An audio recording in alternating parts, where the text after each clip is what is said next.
Well, one of my favorite recovery quotes, and one that you've probably heard a number of times now, is this: porn is not your main problem. It is just your favorite solution. Well, it begs the obvious question then, a solution for what? Today we answer that question on Finding Traction by asking the question, what is your primal need? So welcome aboard. Ready?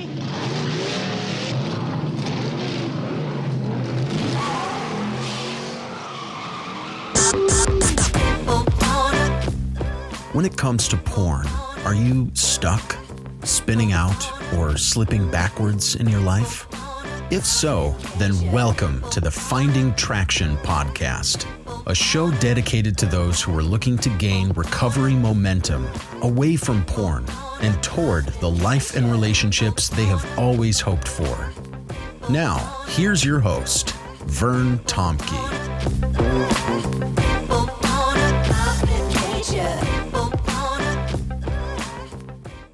Well, presently we are in the fall of 2024, and let me just say, if you have not signed up to become part of my Circle Learning platform, I would really want to invite you to do that. On there, you will find a whole bunch of different resources. You will find all of the podcasts there from both of my podcasts. You also will find a whole bunch of free resources, worksheets that you can download. Just recently, I did one called True Apple Care, and I walked through all of the steps that you can take to make your iPhone healthy and secure in terms of your recovery. So there's a downloadable worksheet there. There's also information on how to connect with the Finding Traction course and the Finding Traction groups. Talking about groups, we still have a couple spaces left for our Married with Children group.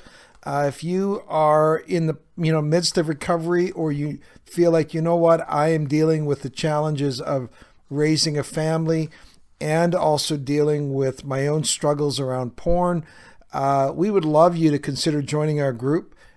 In any of these things, you can connect with me at bandofbrothers.care@gmail.com. And if you want to join the Circle Learning platform, if you have a smartphone, you'll of course need to download the Circle app first. But on the show notes, you will see the link that you can go ahead and sign up for getting those resources through my Circle Learning platform. Okay, so let's get back to this question. What is your primal need? One of the reasons that porn got so embedded in our lives is that we have learned to use it as a way of meeting a variety of needs. In fact, you could say the more needs that we use porn to meet, the more intertwined it became in our lives. For example, if the only time you were tempted to look at porn was when you were bored, well, then recovery would be pretty simple. Just find a different and better way to deal with boredom, right? Well, it's not quite that simple. So in order for us to get at this question, what is the problem? What are the needs that I'm using porn to meet? We've got to ask these questions. A, what are legitimate, real needs that I have? B, how have I used porn to meet those needs? And C, what are better and healthier ways to meet those needs? So today what I want to do is I want to talk to you about 7 primal needs that we have.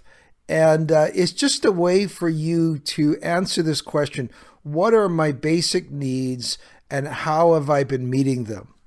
Sometimes in this question we need a starting point. We need a starting point to go, okay, this is a real legitimate need I have, and I now need to recalibrate the way I meet that need away from porn.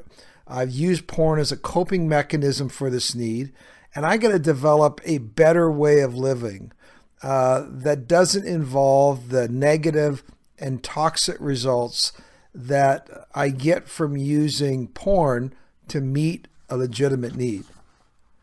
So let's get into this idea of our real needs, our real desires, our real longing. In the book Freedom to Thrive, Ben Bennett says this: our desires or longings arise from a persistent craving to satisfy a God-given need or desire inherent to all people. The point is this: there are legitimate needs and desires and cravings that are common to all people. All of our outward behaviors, positive or negative, flow from these deeper desires. And it's these deeper desires that are the whys behind the whats of our behavior. Steve Carter in his book calls it the thing beneath the thing. Dan Allender, the therapist, says the fact that we have these legitimate needs and desires, it doesn't make us needy, it makes us human. So, how do we begin to approach what these legitimate desires are? And I want to call them, and I want to make use of a great book called 7 Primal Questions. And it's a book out there by Mike Foster. And basically what it does is gives his take on how to prioritize what those primal needs are that you've been trying to meet. Now, again, the book is called 7 Primal Questions, Mike Foster, and he makes some pretty heady claims that knowing those needs will make. For example, he says this: knowing your primal need can help you explain your pain. It can also bring you insights as to your gifts that you've never understood. Now, he's going to spend time, he's going to lay out 7, but then he's going to really focus on what he calls as your primal need. He says knowing that can take the scattered pieces of your life and organize it into a picture that can help you understand what has really been going on. As you gain new clarity, you also can gain a new sense of power and freedom. Now, that's a pretty big, heady promise, isn't it? But in working with guys and using this material and seeing guys who've used this material, I have seen that it has been helpful for guys to really begin to peg themselves as to what their most basic need is and why they are using porn to fill it. The byline of the book, 7 Primal Questions, is this: take control of the hidden forces that drive you. Now, most of us would certainly know what having a hidden force that drives us is in reference to porn. But what he means by that is there are deep needs and deep ways that you operate that by understanding, you really can get a handle on what your primal needs are, that you've been going to porn. And as you understand that, you can begin to change the way you deal vis-a-vis with these needs. So I'm going to outline 7 for you. And with each of these, I'm going to give you the core need or the core need or question. I'm going to give the core fear that is associated with that need. I'm going to talk about it as a primal gift, which is really that need working through you in the best version of you. We're going to look at the primal avoidance, which is kind of the worst version of that need, where we are operating out of that need in the worst version. And remember that most of our porn behaviors are at the core escape behaviors, right? Which sounds a lot like avoidance behaviors. And finally, I'm going to give for each of these needs what he calls the kryptonite. Or, of course, in what we would use, I'm going to use the word trigger, which would mean if you live according to this as your primal need, you will find this situation or these circumstances especially triggering to you. This will really mess you up and help you and make you want to reach for porn. All right? So there's going to be 7 of them. Core needs, core fears, primal gifts, primal avoidance, and your trigger or kryptonite. All right, here's the first one. Primal question 1, or what he calls Q1, am I safe? And he would say in this one, the highest emotional need you have is for safety, and that could be physical or emotional. Now, out of this, the core fear associated with that is the fear of experiencing pain and not being able to survive or figure it out. That's what he would describe as that first one. Now, people who are always asking the question, am I safe? He would say this, there's actually a gift to that. These are the world's guardians. They help people feel safe and protected. They have a natural ability to analyze and predict. They're emotionally connected, sensitive. They're the protectors and watchdogs of the world. That's the best version of it. But at worst, in an avoidance pattern, they have a tendency to avoid risks and keep people at an emotionally safe distance. So, guess what the kryptonite or the trigger is for somebody whose primary need is, am I safe? Well, it's anything that sounds or feels like a negative surprise. Anything that catches them off guard. And that's what will make you want to run for porn, run for some sort of escape or avoidance behavior. These little things will throw you for a loop. Reminds me, yesterday we were parking in Vancouver and we came back to our parking spot 10 minutes late and there was an $80 bill on the windshield. Negative surprise, right? All right. Am I safe? Number 1. Primal question number 2, or Q2. Am I secure? For this person, their highest emotional need is security in their finances and relationships. Their core fear is not having enough money or relational resources to protect themselves. Protection is a big thing. Now, in the best version of this gift, it's they make great providers and partners, and they build stable environments. They're generous, aware of others' financial needs. They prioritize relationships, methodical, trustworthy, and grounded in practicality. Am I secure? You can see how this plays itself out in a positive way.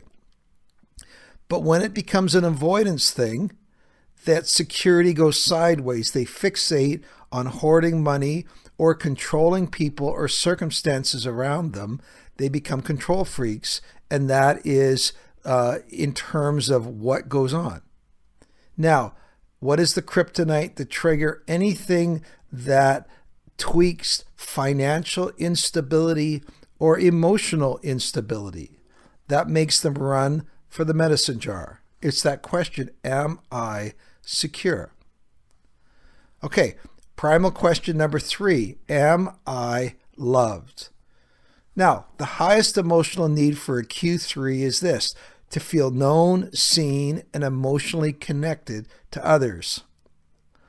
While the fear, on the opposite side, their core fear would be being dismissed, unheard, or unseen.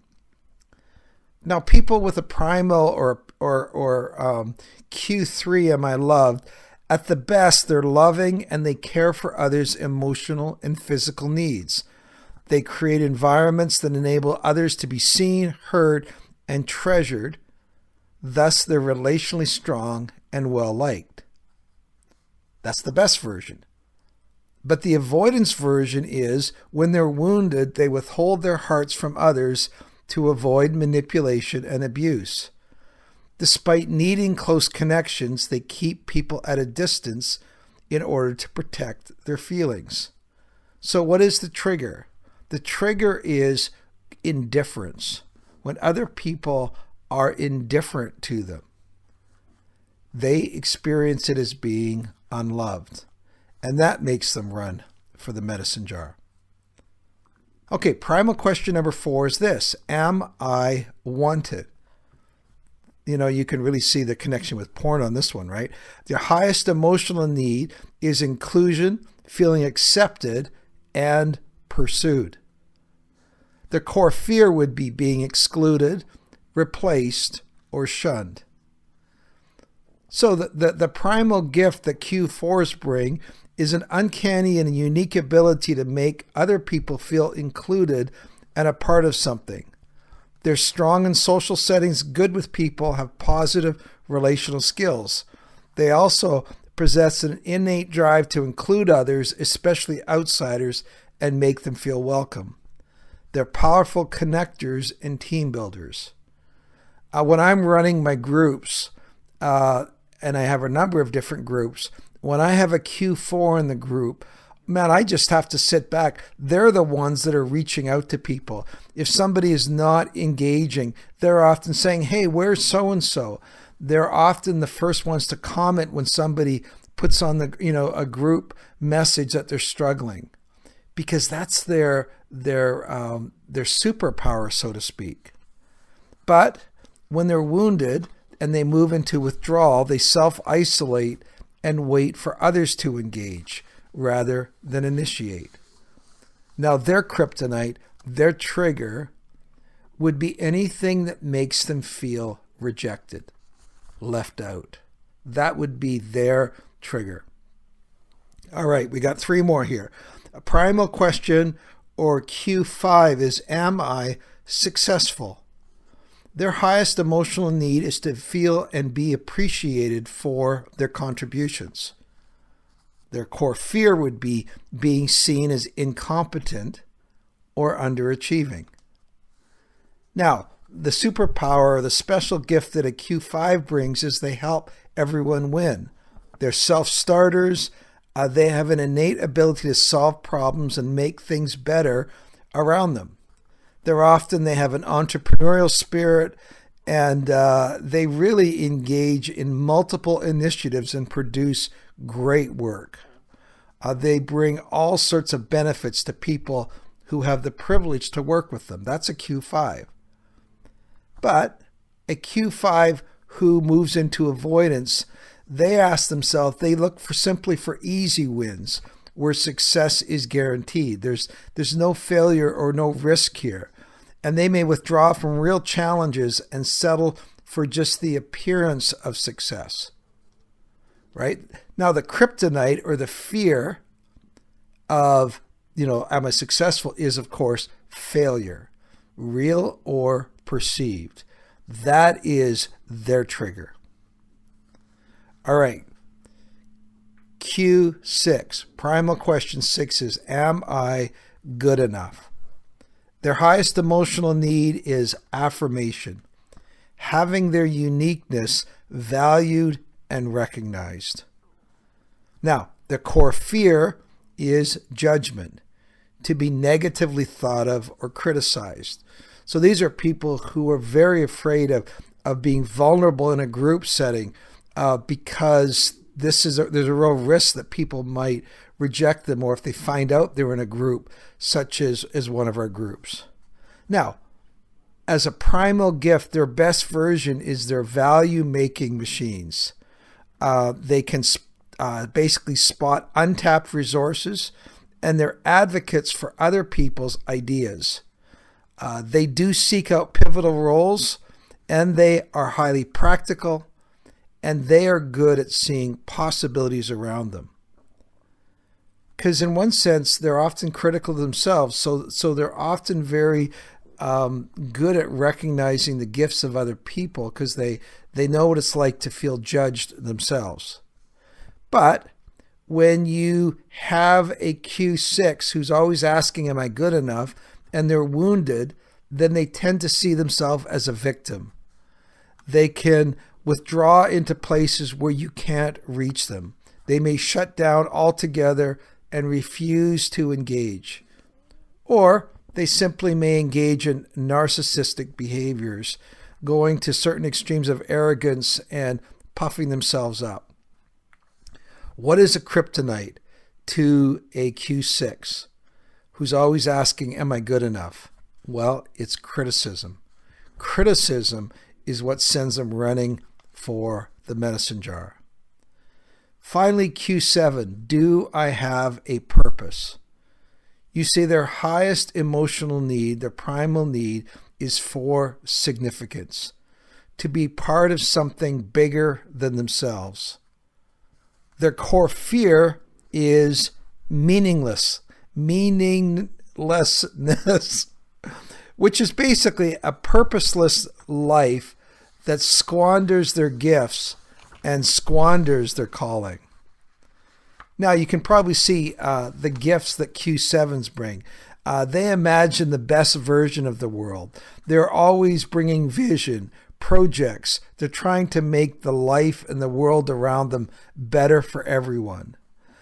They rally people to causes, encourage others to dream big, right? Significance is important.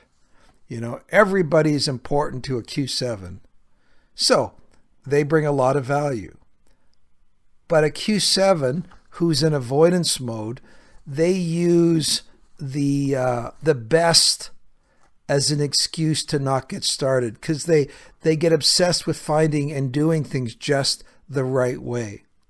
So this idea of searching for the ideal mission gives them an excuse never to act, and they can live in perpetual angst and anger at the world around them.